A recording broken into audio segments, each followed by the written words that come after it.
Aling sa ground floor, merong pump na nagpapadala dito.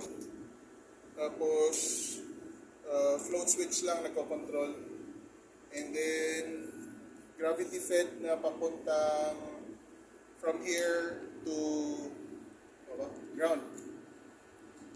So, yung tangke kanina na makita nyo, dun sa baba, primary supply siya ng OR. In short, mawala na ng tubig lahat except ang OR.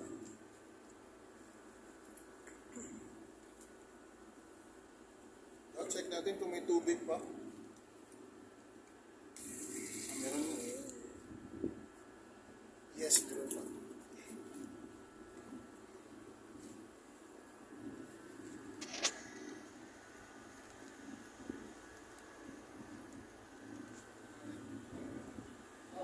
Oh, not unless may